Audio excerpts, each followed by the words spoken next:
Hi, I'm Brad Sherwin, Technical Agronomy and Data Analytics Lead for Landis, and welcome to the Agronomy Minute. Farming is all about risk and reward. Each year you invest money in rent or land payments, seed, herbicide, insecticide, fungicide, and fertilizers. Our job is to help you navigate all the decisions you need to make so you come out ahead financially. Now in today's episode, we're going to talk about disease development, particularly crown rot in corn. We continue to see more acres of corn and soybeans planted earlier each year. As such, the probability of early season crown rot is increased and can cause stalk rot issues later in the season. In particular, fields that endured wet growing conditions in the spring have an increased chance of Fusarium species infection, which can develop into crown rot and lead to stalk lodging. Now, crown rot infections are usually caused by Fusarium species. However, the fungus that causes anthracnose may also be a factor. Infections may be observed in seedling growth stages or can begin to appear around silking and tasseling. Noticeable symptoms sometimes begin with the firing of the lower leaves, which then progress upward on the plant.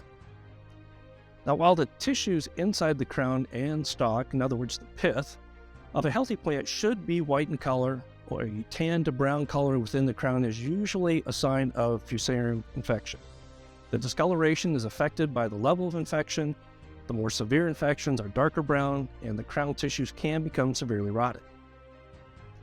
Now, if dead leaves are observed, be sure to split the stalks below the soil line into the root zone to check for crown rot or discoloration. Severe infections disrupt the flow of water and nutrients in the xylem, or the vascular tissue, and may cause stunting, leaf yellowing, wilting, and even death. Stalk cannibalization occurs when the corn plant isn't able to complete ear fill without remobilizing nutrients and energy from lower leaves and stalks to meet the demand from the developing kernels. Now, the inner nodes of severely infected stalks can be easily pinched by hand, with dead plants sometimes being referred to as ghosted plants, found in patches or as a single random plant. Now, while the stress of excessively wet soil in the spring can be a prime time for disease infection, other stresses such as cold temperatures, soil compaction, fertility issues, or herbicide injury can impact seedling diseases. In some years, the stress combination of a wet spring followed by an extended dry period can lead to crown rot infection. Now, a similar disease, Physoderma node or stalk rot, can be confused with crown rot as the symptoms are very similar. Infected plants often grow just fine without any noticeable impact on ear or kernel size.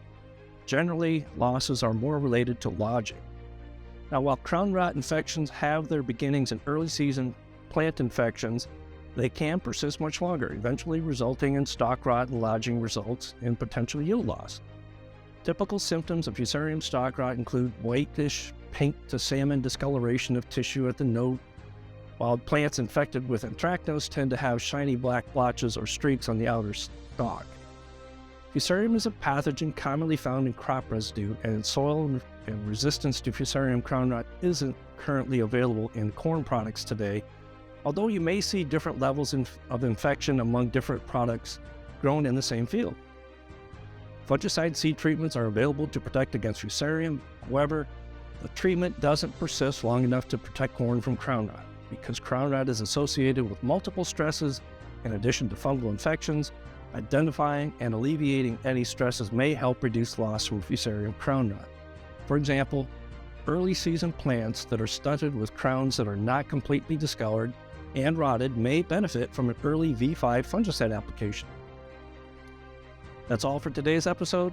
Thank you for taking time to watch our video. Please don't forget to hit the subscribe button and the bell icon to get notified when we post our next video. And lastly, hit that thumbs up so we can bring you more agronomic content. We really appreciate it.